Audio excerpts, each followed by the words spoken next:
Hello everyone, welcome to my channel. कल ना मैंने एक वीडियो पोस्ट किया था जिसमें मैंने अपना अटेम्प्ट बताया था। कल मेरा फोर्थ शिफ्ट में एग्ज़ाम था IBPS PO का। तो मेरा उसमें ना रीजनिंग में अटेम्प्ट 30 हुआ था। तो उसमें मेरे को ना बहुत कोई कमेंट कर रहे थे कि इतना टफ शिफ्ट में आपने 30 कैसे अटेम्प्ट कर लिया। तो देखिए, जिसका रीजनिंग अच्छा होता है ना वो कर सकता है 30 अटेम्प्ट, वैसे कोई बड़ा बात नहीं था।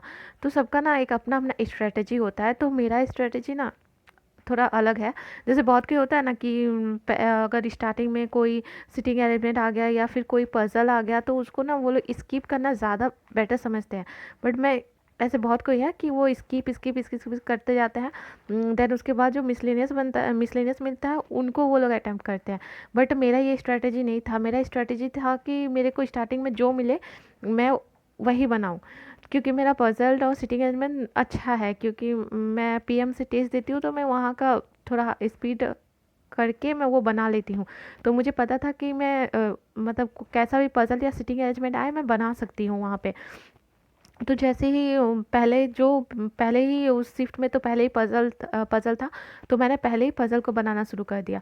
और उस शिफ्ट में एक अच्छी बात ये हुई कि मिसलेनियस थोड़ा कम था और पजल ज़्यादा था। तो और मैंने वही चीज़ को कैप्चर किया कि मैंने पजल और सिटिंग अरेंजमेंट को ही पहले पकड़ा, जिसकी वजह से मैं 30 तक पहुंच गई, क्योंकि लास्ट में मिसलेनियस मुझे बनानी थी। तो मिसलेनियस तो आप लोग जानते ही 5-6 मिनट में बन ही जाता है। तो मैंने स्टार्टिंग में ही जो पजल था मैंने उसको ही पकड़ा, और स्टार्टिंग से ही मैं कंटिन्यूअसली बनाती गई। मैंने कहीं पर भी ब्रेक नहीं लिया कि हाँ इस पजल को छोड़ देती हूँ उसके बाद आगे देखती हूँ। मैं कंटिन्यूअसली बनाती गई।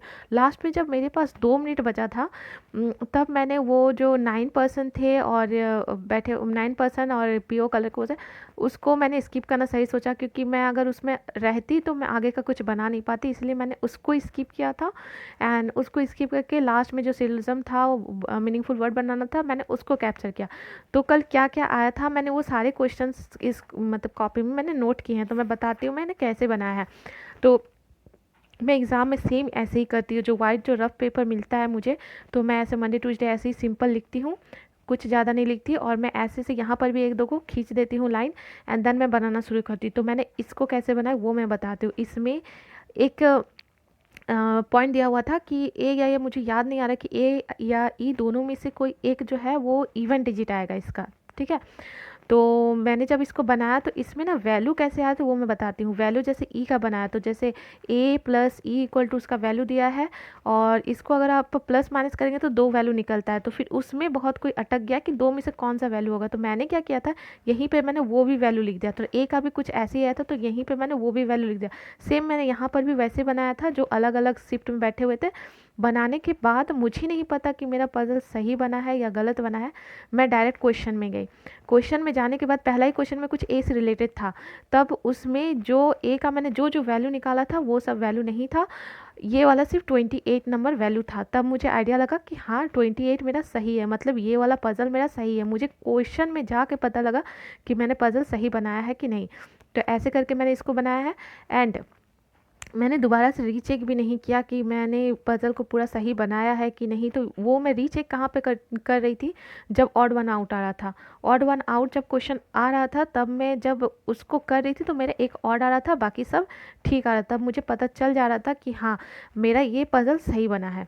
तो मैंने ऐसे ही इस पज़ल को बनाया था। देन उसके बाद एक मीनिंगफुल वर्ड था तो उसमें जो शिफ्ट आया था तो वो बन गया था। एंड एक फॉरवर्ड और बैकवर्ड था। इसमें भी मुझे बहुत कोई पूछ रहे थे कि कितना वर्ड बना था। तो मेरा 4 वर्ड बना था, जिसमें 2 4 से ऐसे कुछ स्टार्ट था, 2 से ही स्टार्ट था। तो मेरा उसमें 4 वर्ड निकला था, बैकवर्ड एंड फॉरवर्ड से 4 वर्ड निकले थे। देन इसमें बहुत कोई अटक गया था। मुझे समझ में नहीं आ रहा है कि इसमें कैसे कोई कैसे अटक सकता है। मैंने 2 पॉसिबिलिटीज़ बनाए थे तो मेरा एक मिल गया था। ये मुझे याद है कि मेरा ए में कोलकाता था, बी में चेन्नई था, और ये मैंने कहीं से निकाला है, मैंने किसी का कमेंट में देखा था। तो मुझे एकदम पूरा याद है क्योंकि मैं डिट्टो यही बना था। अब मेरा सही है कि गलत ये आप लोग देख के मुझे कमेंट में श्योर बता दीजिएगा कि मैंने सही बनाया है या गलत। बाकी स्क्वायर भी मेरा बन गया था, लेकिन स्क्वायर का मुझे ये सब याद नहीं कि कहाँ कहाँ बैठाया था। तो ऐसे ही था कि एक इनसाइड देख रहा है, एक कॉर्नर वाला इनसाइड देख रहा था, और जो मिडिल में बैठा हुआ है वो आउटसाइड देख रहा था। तो मैंने स्क्वायर भी बना दिया था इसमें। एंड देन उसके बाद ये 9% था, ऐसे CO ऊपर में जो सबसे हाईएस्ट पोस्ट में है वो होगा और कलर सबसे नीचे होता। ऐसे करके बहुत सारे थे, मुझे ये याद नहीं है, मैंने थोड़ा सा पढ़ा था, मेरे पास 1 मिनट था, तो मैंने ना इसको भी थोड़ा सा बनाया था, मतलब 2 पॉसिबिलिटीज़ बनाया था ना, तो उसमें 3-3 लोगों को मैंने 3 को तो सेट कर ही दिया था, लेकिन टाइम की वजह से मैं इसको नहीं बना पाई। देन सिलोजिज्म था। सिलोजिज्म भी बहुत कोई बोल रहा है कि कैसे हो सकता है, इतने सारे पॉसिबिलिटीज़ थे। इसका मैं बताती हूँ कि मेरा कैसे हो रहा था। मैं पीएम से टेस्ट देती हूँ, और पीएम में जो एग्ज़ाम में जो ये क्वेश्चन आ रहा था ना, पीएम में डिट्टो ये सब क्वेश्चन आते रहते हैं आते रहते हैं। अगर आप पीएम में आईबीपीएस पीओ का अगर 15 भी टेस्ट दिए होंगे ना, तो इजीली ये बना सकते थे आप जो पीएम में टेस्ट देते हैं, वो ज़रूर मेरे साथ एग्री करेंगे कि ये सब इजी था, क्योंकि पीएम में जो टेस्ट देता है उनको ये इजी ही लगेगा। पीएम में इसी टाइप के क्वेश्चन आते हैं, और मैं पीएम से ही टेस्ट देती थी। मैंने टोटल 15 टेस्ट दिया था, तो जिसकी वजह से मेरा सिलोजिज्म अच्छे से बन गया था। देन उसके बाद Chinese coding and D coding आया हुआ था, जिसमें 5 क्वेश्चन थे, तो वो भी मेरा बन गया था। पीएम में इस टाइप के क्वेश्चंस बहुत आते हैं, जो ये वाले चाइनीज़ कोडिंग डी कोडिंग है, जो एग्ज़ाम में आए थे, ये सेम पैटर्न के क्वेश्चन पीएम प्रैक्टिस मोक वाले जो टेस्ट है, उसमें सेम क्वेश्चन इसी टाइप के आते हैं। तो मैंने टोटल 15 टेस्ट दिया था, तो मेरा इसका बहुत अच्छे से प्रैक्टिस हो गया था, तो मुझे इसमें भी ज़्यादा कोई दिक्कत नहीं हुआ। देन उसके बाद वर्ड बेस्ड था, जिसमें वर्ड लिखे थे वॉवल्स कॉन्स्टेंट को, वॉवल्स को इनका ये प्रिसीडिंग करना था, मतलब इसके पहले जो जैसे ई है तो इसके पहले क्या होता, डी होता, और ऐसे एफ है तो एफ के इधर क्या था, जी होता था। ऐसे कांस्टेंट के बाद वाला था, और वॉवल्स के पहले वाला लिखना था, उसको चेंज करके और बताना था कि एक जैसे वर्ड कितने हैं। तो मेरे इसमें 2 आए थे, डी शायद मिला था और एक कुछ था वो मिला था, 2 इसमें थे। और कंपेरिजन था, हाइट बताना था कि सबसे बड़ा हाइट सबसे, तो ये भी तुरंत बन गया था। तो यही ओवरऑल रीजनिंग का पेपर मैंने जितना मुझे मिला मैंने इसमें लिखा है, और मैंने इसमें 30 अटैम्प्ट किए हैं। अगर आप लोग भी ऐसे स्टार्टिंग में ही पजल या सिटिंग अरेंजमेंट बनाना शुरू कर दीजिएगा, तो मे भी आप लोग का भी हो सकता था। मेरा हो गया था, तो मुझे तो ज़्यादा कोई दिक्कत नहीं हुआ। ऐसे बहुत सारे कमेंट कर रहे थे कि आप इतना कैसे बना सकते हैं, आप ऐसे ही बोल रहे हैं, तो मेरा ऐसे ही मैंने बना लिया था। तो ठीक है, अब जिसका जैसा सोच है।